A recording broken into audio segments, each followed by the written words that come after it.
Louvado seja o nome do Senhor. Cumprimento a igreja com a paz do Senhor. Graças a Deus por esta oportunidade.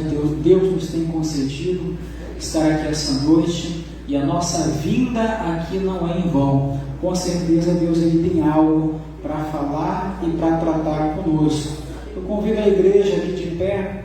Nós venhamos fazer a leitura da palavra do Senhor, que se encontra em Mateus, Evangelho segundo escreveu Mateus, capítulo 11, versículo 2 ao 5. Evangelho segundo escreveu Mateus, capítulo 11, versículo 2 ao 5.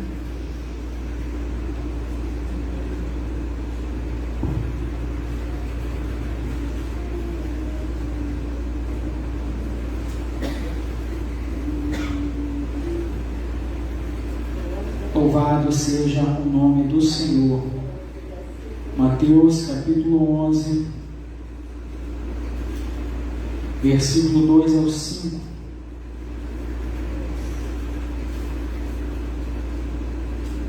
Toda honra, toda glória seja dada ao nosso Deus. Diz assim a palavra do Senhor.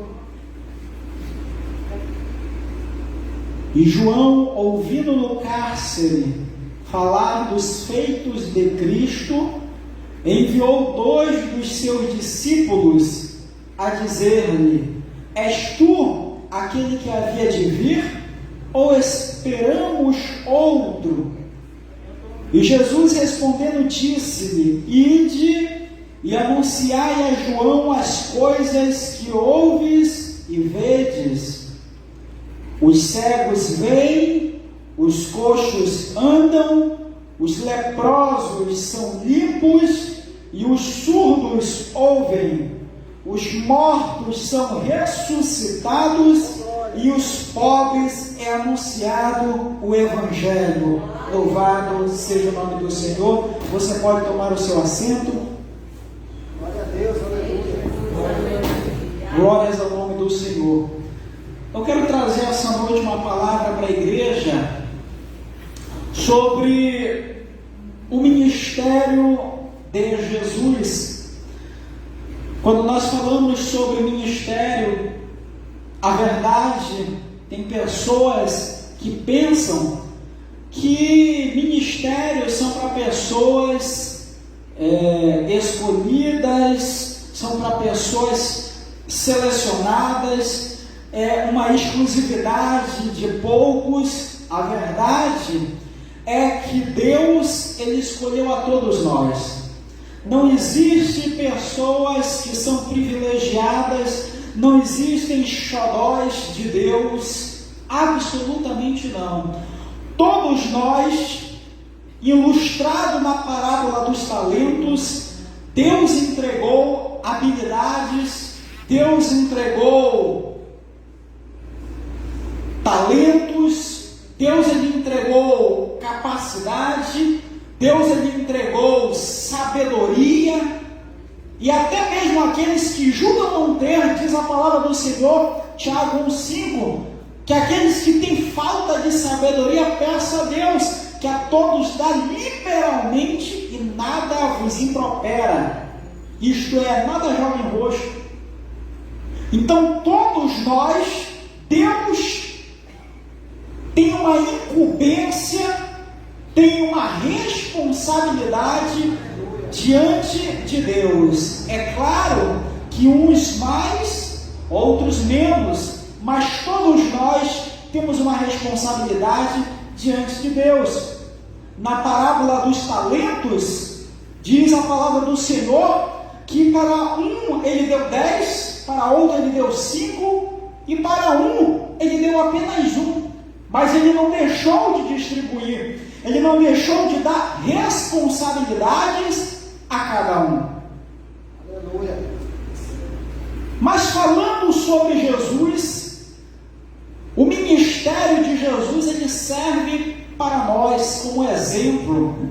O ministério de Jesus serve para nós como guia para todos nós que desejamos fazer alguma coisa para Deus, para todos nós que desejamos trabalhar para o Senhor.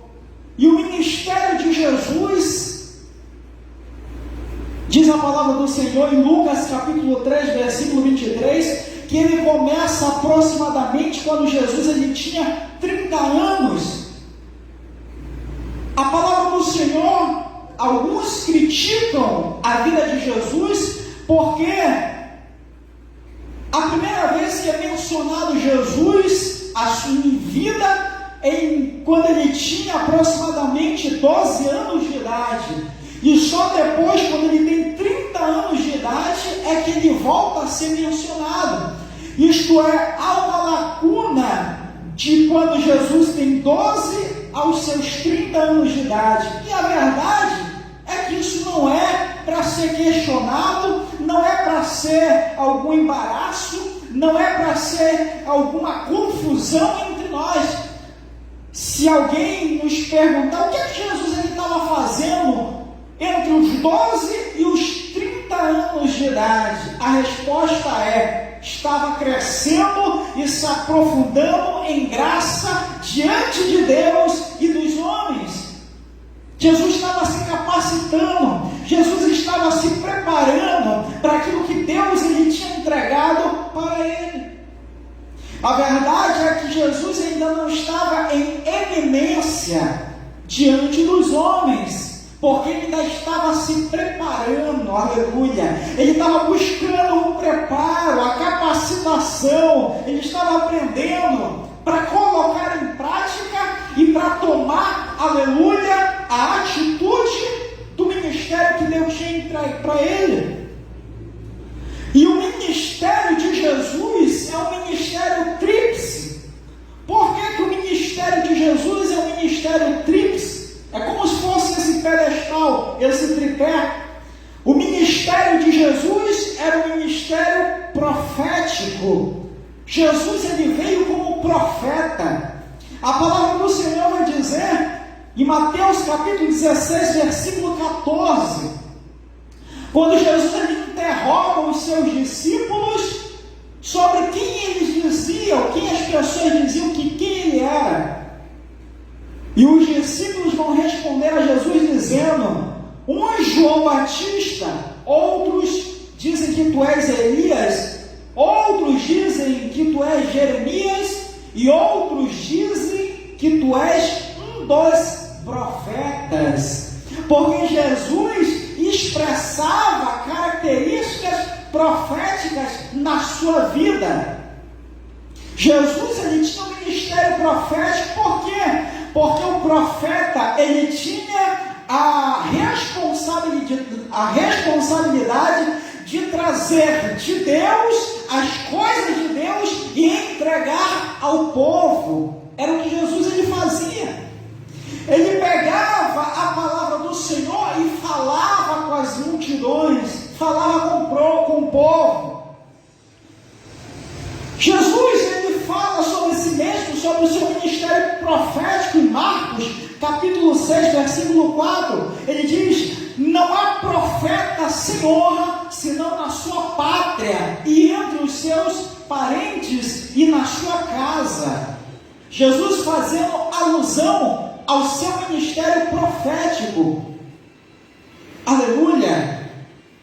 Quando Jesus ele se encontra em João capítulo 4, versículo 19, Jesus ele se encontra com aquela mulher samaritana na beira do poço, e ele diz àquela mulher: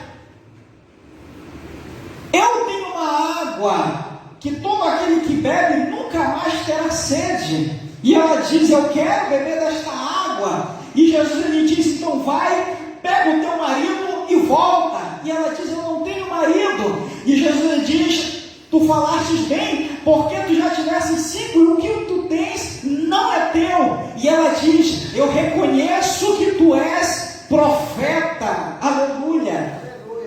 Aleluia. Jesus ele tinha um ministério tríplice, que era o ministério profético e era o ministério sacerdotal. O sacerdote ele tinha a incumbência, a responsabilidade de trazer do povo até Deus, de levar do povo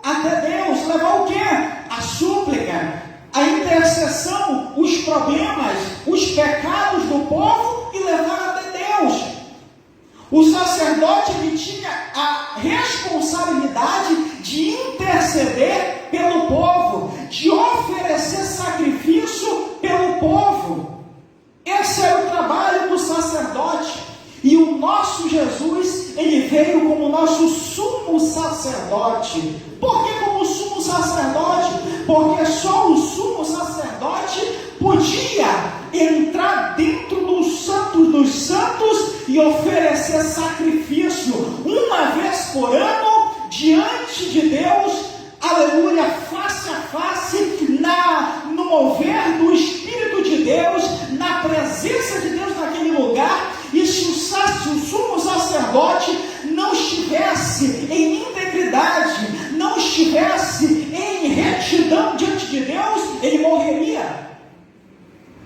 E Jesus ele era o nosso sumo sacerdote, porque ele ofereceu a Deus um sacrifício vicário, um sacrifício único e suficiente para perdoar o seu pecado e de toda a humanidade. E todo aquele que clamasse, olhasse para Jesus, invocasse o nome de Jesus, teria o seu pecado perdoado, teria a sua súplica atendida, teria, aleluia, todos os seus pecados, aleluia, cancelados diante de Deus, e toda a condenação, como diz em Romanos capítulo 8, versículo 1, nenhuma condenação há para aqueles que estão em Cristo Jesus, nosso Senhor.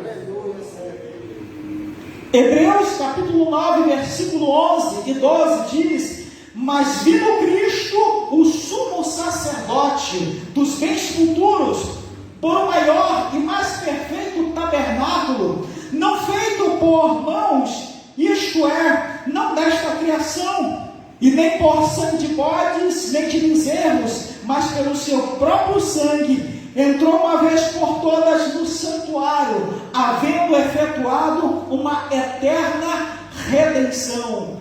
Isto é, uma eterna reconciliação entre nós e Deus. Quando Jesus ele derrama o seu sangue, oferece como sacrifício, nenhum outro sacrifício seria mais necessário. Nenhum outro sacrifício seria mais necessário para perdão dos nossos pecados, porque Jesus estava oferecendo um sacrifício perfeito. Louvado seja o nome do Senhor. Nós podemos hoje, toda vez que nós pecamos, toda vez que nós falhamos, toda vez que nós erramos, clamar ao sangue de Jesus, porque Ele nos purifica de todo pecado. O sangue de Jesus tem o poder de nos livrar de todo pecado. Aleluia. O ministério de Jesus era um ministério profético, era um ministério sacerdotal, e ele era um ministério, ele vinha como um rei, um ministério governamental. Só que Jesus, quando ele veio na terra, ele não veio como rei, ele veio como servo. Mas no dia em que Jesus vier buscar a sua igreja, ele virá, aleluia, como rei. Ele virá escolher, ele virá resgatar os seus escolhidos, os seus súditos, os seus fiéis, para participar do seu reino de glória. Quando Jesus ele é preso e interrogado, diz a palavra do Senhor em João capítulo 18, versículo 36, ele diz: o meu reino não é deste mundo. Se o meu reino fosse deste mundo, pelejariam os meus servos para que eu não fosse entregue aos judeus. Mas agora o meu reino não é daqui. Jesus ele estava falando: o meu reino não pertence a essa terra. O meu reino é um reino de glória. O meu reino é em outra pátria. Aleluia. Glória a Deus, aleluia. Louvado seja o nome do Senhor. E Jesus ele veio à terra para reunir os seus eleitos para fazer parte deste reino. Jesus ele veio a esta terra chamar a todo aquele que quiser fazer parte desse desse reino, fazer parte desse reino de paz. Quais são as características do reino de Jesus? Paz, amor, justiça, aleluia, é o reino de Jesus. Os governos dessa terra são corruptos, são falhos, são facilmente redobrados, mas o governo e o reino de Jesus, aleluia, é o reino justo, é o reinado de glória, é o reinado, aleluia, de verdade, é o reinado onde não há injustiça. Jesus, ele diz: bem-aventurado aqueles que têm fome e sede de justiça, porque serão fartos. Aleluia, glória a Deus. Louvado seja o nome do Senhor. No reino de Jesus não há tristeza, no reino de Jesus não há dor, não há pranto, aleluia. Louvado seja o nome do Senhor. Quando Jesus ele é crucificado, diz a palavra do Senhor que em Marcos capítulo 15, versículo 26, e por cima dele estava escrita a sua acusação: Rei dos Judeus. Aleluia. Jesus ele veio como, aleluia, servo, mas um dia ele virá como rei. Ele virá com poder e glória, diz a palavra do Senhor, e todo olho o verá, e toda língua confessará que Jesus Cristo é o Filho de Deus, que Jesus Cristo é o Messias que havia de vir, que Jesus Cristo é o Rei dos Reis e Senhor dos Senhores. Louvado seja o nome do Senhor. Só que o ministério de Jesus, como também o meu e o seu ministério, meu irmão, ele não se desenvolve do nada, ele não se desenvolve de um dia para o outro. O ministério de Jesus, ele teve preparação. O ministério de Jesus teve preparação. Jesus ele se preparou para desenvolver o seu ministério. E Lucas capítulo 2, versículo 40 diz: e o menino crescia e se fortalecia em espírito, cheio de sabedoria e de graça diante de Deus, e a graça de Deus estava sobre ele.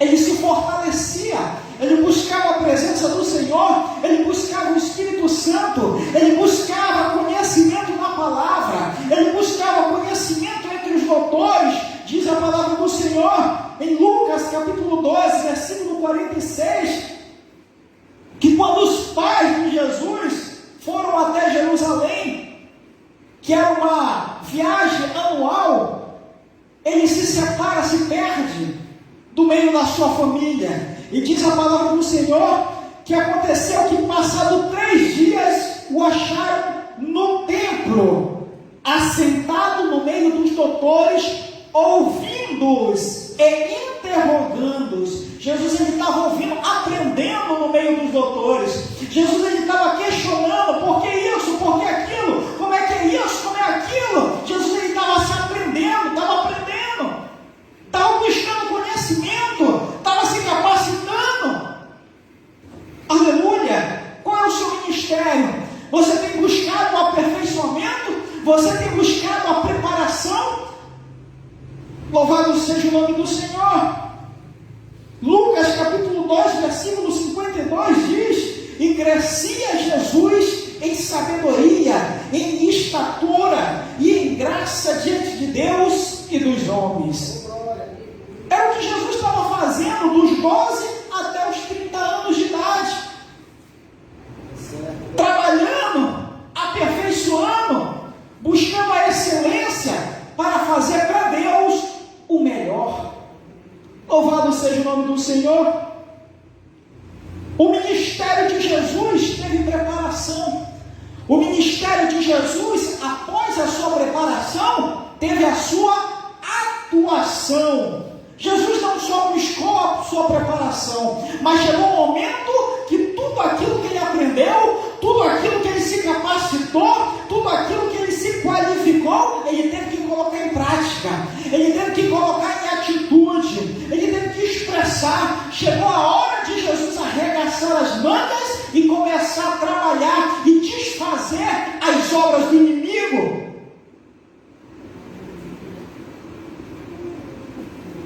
Diz a palavra do Senhor em Mateus capítulo 4, versículo 23 e 24.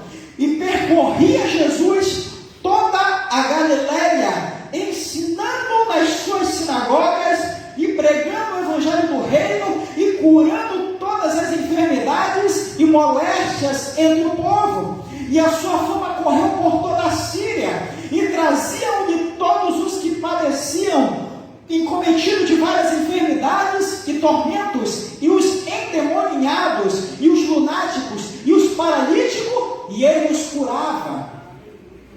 Jesus primeiro se preparou, foi para o deserto, se encheu do Espírito Santo, se encheu de virtude, de preparo, porque ele não podia enfrentar, ir para o terreno do inimigo de qualquer forma. Ele foi primeiro se capacitar, mas chegou um momento que ele estava com óleo na cabeça, estava com a sua chama acesa, estava preparado, cheio do poder, aleluia, porque Jesus ele também tinha uma natureza humana, ele também estava de forma humana.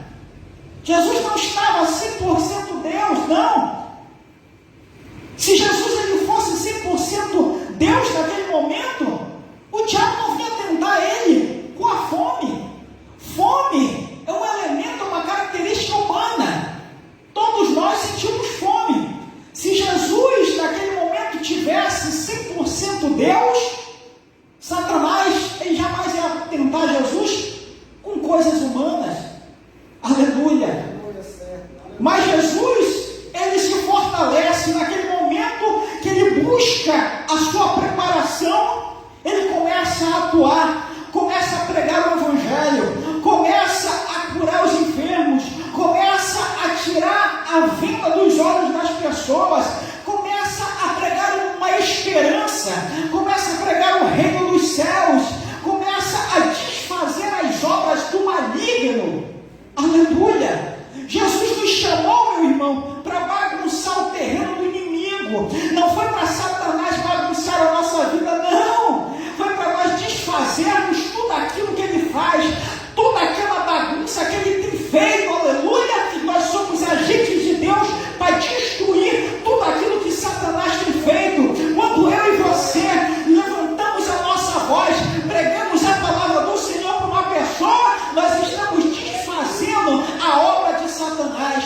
Quando nós levantamos as nossas mãos para orar e repreender aquilo que o inimigo faz sobre a vida de um irmão, nós estamos destruindo o poder das trevas sobre a vida daquele irmão. Quando nós nos levantamos para orar pela nossa família, nós estamos destruindo aquilo que Satanás arquitetou sobre ela. Quando nós nos levantamos para orar pelo nosso bairro, pela nossa cidade, nós estamos pelejando, nós estamos trabalhando em favor do reino de Deus.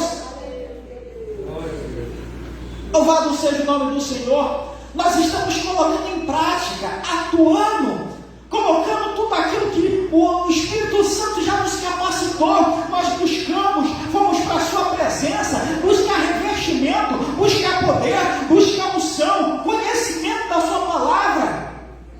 Mas nós não podemos ficar apenas dentro da igreja, apenas para nós.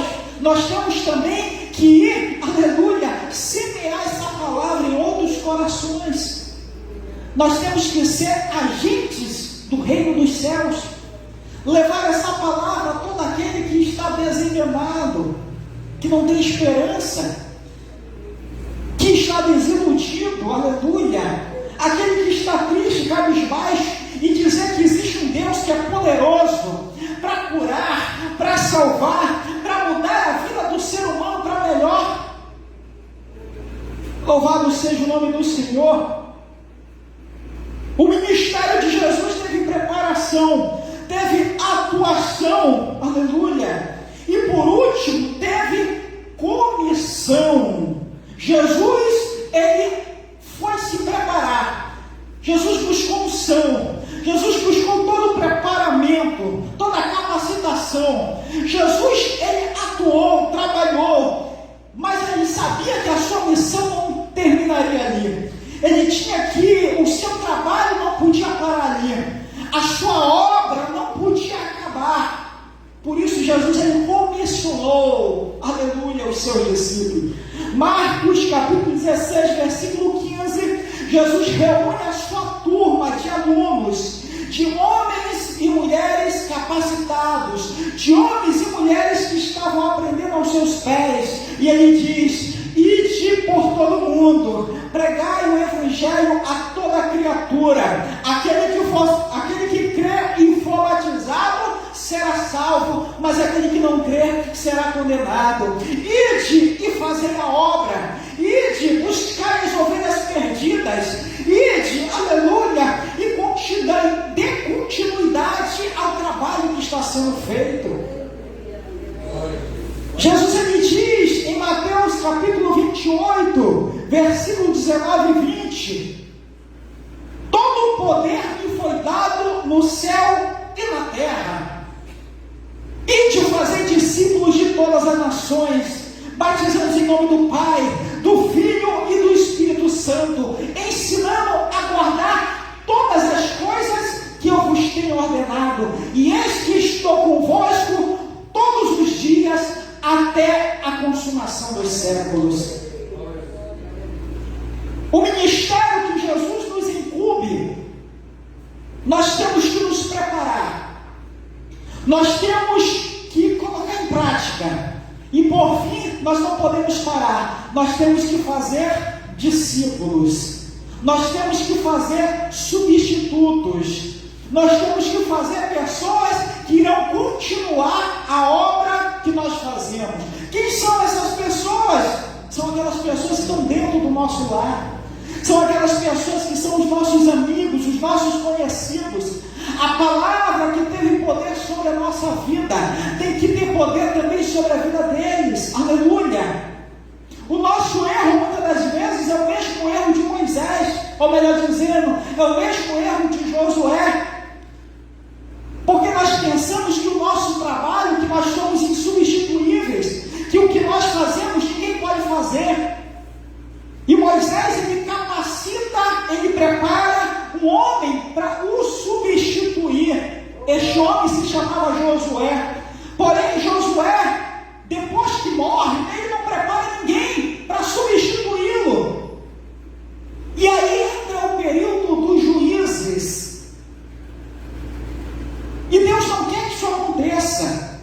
Ele quer que nós preparemos, que nós capacitemos pessoas que irão continuar o nosso trabalho, que irão dar continuidade ao nosso legado, aleluia. Quando Daniel Berg e Gunnar Vingre vieram aqui a Belém do Pará e começaram esse trabalho, essa obra teve substitutos, e por isso está eu aqui, e por isso está você aí, pessoas que o substituíram para que essa obra não parasse, continuasse, o evangelho fosse entregado a todo aquele, aleluia, que precisa de Jesus. Louvado seja o nome do Senhor. Deus nos trouxe essa noite aqui para nos alertar e nos trazer a responsabilidade daquilo que Ele entregou a cada um de nós. Nós precisamos nos preparar, nos qualificar. Aquilo que nós fazemos para Deus, nós podemos fazer melhor. Aquilo que nós fazemos para Deus, podemos fazer com excelência. Nós temos que buscar o preparo, buscar conhecimento dessa palavra, buscar a unção do Espírito Santo, consagração. O Espírito Santo nos dá poder para fazer aquilo que nós não podemos. O Espírito Santo nos dá a ousadia para ir aonde nós não iremos. Aleluia! Mas nós temos que buscar, nós temos que fazer a obra, nós temos que fazer aquilo que Ele nos entregou. A responsabilidade do nosso ministério. Eu não sei para que foi que Deus te chamou. Talvez não foi para vir até um púlpito e ministrar a palavra. Talvez não foi para ser um levita. Talvez não foi para fazer parte de um grupo de louvor. Mas talvez Deus te chamou para visitar. Mas talvez Deus Ele te chamou, aleluia, para fazer outras coisas dentro da casa do Senhor. Talvez Deus Ele te chamou, aleluia, para ser um líder de uma missão. Mas Deus, Ele chama pessoas para trabalhar. Ele diz: grande é a seara e poucos são os trabalhadores. Deus, Ele está chamando. Deus, Ele está chamando. Cadê aquele que está com disposição para trabalhar? Cadê aquele que tem disposição para trabalhar? Deus, Ele está chamando. Nunca vai esgotar, nunca vai ter na seara de Deus a placa dizendo: vaga esgotada. Não há mais vagas, não há mais, aleluia, espaço para trabalhar. Sempre tem espaço para trabalhar, sempre tem espaço para fazer a obra do Senhor, aleluia, na sua casa, no seu bairro, no meio da sua vizinhança. Deus, Ele está te chamando para fazer a obra. Louvado seja o nome do Senhor. Fique com essa palavra, fique com essa ministração, e Deus, Ele tem uma obra e um projeto para realizar através da sua vida. Amém? Fiquemos de pé nessa noite. Nós vamos orar nesse momento. Estamos acompanhando pela live aí a nossa irmã Enilda, a nossa irmã Marinalda, esposa do nosso irmão Diácono Sávio, pedem oração pela sua saúde. Então nós vamos neste momento fazer essa intercessão, não só pela nossa irmã Marinalda, não só pela nossa irmã Enilda, mas também nossa irmã Raimundinha, nosso irmão Januário e também muitos outros irmãos. Nosso irmão Rafael também, Rafael Mendonça, pede oração. Nosso irmão Gilberto pede oração pelo seu pai. Nossa irmã Dani, seu esposo também, filha da nossa irmã Ruth, também coloquemos em oração. Nosso pastor esteve ausente essa noite por conta de que ele teve que atender a um familiar que também estava doente, estava precisando da sua ajuda. Então, nesse momento, o pânico, o medo, ele vem para nos paralisar, vem para nos deixar para baixo, mas nós temos que entender que nós servimos um Deus, o nosso Deus, que nós viemos aqui essa noite adorar. Ele é poderoso para nos guardar, para nos proteger, aleluia. Ele é poderoso para nos livrar daquela mesma forma, aleluia, que o espírito da morte, ele entrou no Egito e não tocou em nenhum daqueles que o sangue estava sobre a sua casa. Assim também, Deus, ele tem o poder para guardar o nosso lar, ele tem o poder para guardar a nossa casa. Nesse momento, clame pelo sangue de Jesus. É o sangue de Jesus que tem poder para nos livrar, para nos guardar, para nos defender. Satanás não tem poder para tocar na nossa vida. Satanás não tem autorização para tocar no nosso lar. Senhor, neste momento, nós oramos, nós intercedemos, Senhor, meu Pai, pelo teu povo que está enfermo, está, Senhor, com alguma enfermidade, nossa irmã Marinalda, Senhor, neste momento, esse problema de coluna, esse problema, Senhor, aleluia, que aflige a sua vida, meu Pai, na autoridade do nome de Jesus, que este mal, Senhor, venha tocar, Senhor, toca, Senhor, na sua coluna, toca, Senhor, na sua cervical, toca, Senhor, na sua dorsal,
vitória, entrega a cura, que tu venha derramar, Senhor, o bálsamo, a unção, Senhor, sobre a sua vida, curando, restaurando, aleluia, dando saúde, dando disposição, trazendo ânimo novamente, meu Pai, na vida do teu filho, no nome de Jesus.